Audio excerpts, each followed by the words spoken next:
Hey everyone, I'm Mike Kasmer. Today we're in North Vancouver, British Columbia to check out the new Rocky Mountain Slayer.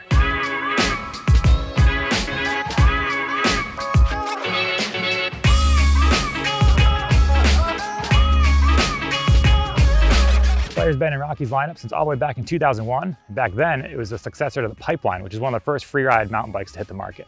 You guys might remember seeing the Rocky Mountain Pipeline with the purple front end, yellow back end, Wade Simmons doing Wade Simmons things. That bike was actually the mule for this one.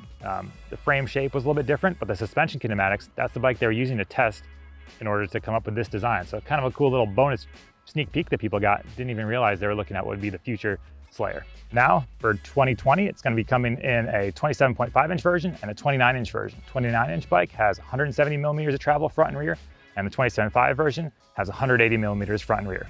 It's kind of getting back to its free ride roots. All the bikes come with a coil rear shock, built to be able to take a beating. There's a carbon version that comes with carbon front triangle, alloy chainstays, and there's also going to be full aluminum versions coming a little bit later in the year. So we got this 170 mil 29er. What are we looking at for geometry numbers? Well, up front, we have a 64.5 degree head angle. Out back, 442 millimeter chainstays. Seat angle is pretty steep, 76.5 degrees. And the nice thing is you can adjust all those numbers a little bit. You get this Ride 4 chip here. You can really tweak how you'd like the bike to ride. So you can make it slacker all the way up to 63.8 degrees if you want. And those numbers also lower the bottom bracket, change the chainstay length a little bit, but overall in that 64.5 degree range. And then for reach numbers, you're looking at 475 for a large, 450 for a medium, and then up to 500 for a XL. There's only 3 sizes for the 29er, medium, large, and extra large. And then for the 27.5-inch bikes, those go in the full, small, medium, large, and extra large sizes. There's a bigger brace here, and that's designed just to add additional stiffness. Again, this bike's designed to be just plowed through rowdy stuff, so they want it to be stiff. You don't want it to be flexing, wobbling around everywhere. They also tweaked the suspension kinematics a little bit. They added in more progression at the end stroke, so you can run a coil shock and not need to worry about the bike bottoming out too easily. And they also adjusted the anti-squat. So the old bike had pretty high anti-squat in the beginning of the travel, which you could feel as pedal kickback once in a while. Made the bike feel super efficient, but there is a kind of with a downside. It just didn't have that kind of plush ground hugging feel, especially if you're kind of early in the travel. So for this, drop the anti-squat a little bit, a little more consistent curve, around 80 to 90%, just in order to make this bike really excel on the downhills. You can still pedal well, but definitely downhill performance was the priority. So this one right here, this is the top of the line Slayer 90, the carbon version, and that one's gonna go for $7,999 US. So about $8,000. But if you want to get in the entry level model, there's the alloy Slayer 30, and that's gonna be $32.99 US. Probably noticed there's room for a water bottle, which is pretty nice. The old free ride bikes, you couldn't have a water bottle, but now they do, which is cool. All the bearings are sealed, and they have an extra seal in front of them, like there's a metal washer, just designed to allow the bike to be able to handle the really nasty wet winters that happen here in Vancouver. Just keep the maintenance down. Carbon frames have internal cable routing, and all goes through tubes that are molded inside the frame.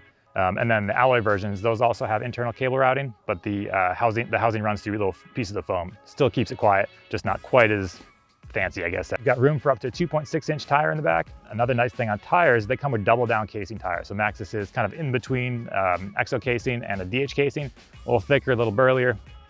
Rocky knows that this bike is gonna be kind of pushed right out of the box. So you don't need to go and spend hundreds of dollars more to put new tires. It comes pretty well spec'd. Another question that always comes up with a bike like this, how much does it weigh?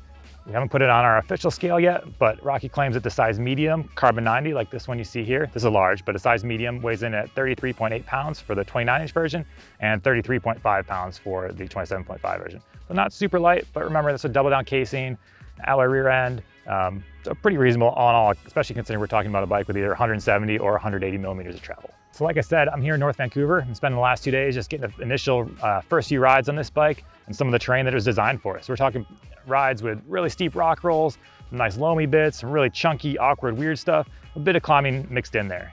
A big bike like this, climbing performance, probably not gonna be super high on your priority list, but this thing does climb relatively well. The actual position that you'll be when you're seated, nice and upright, thanks to that steep seat tube angle, and you can really spin away the miles, as long as you don't mind the little bit extra weight, but it's worth it on the downs. And that's really what this thing is for, going downhill. Like I said, we had a lot of really chunky, chopped up terrain, and this thing plows through it really nicely.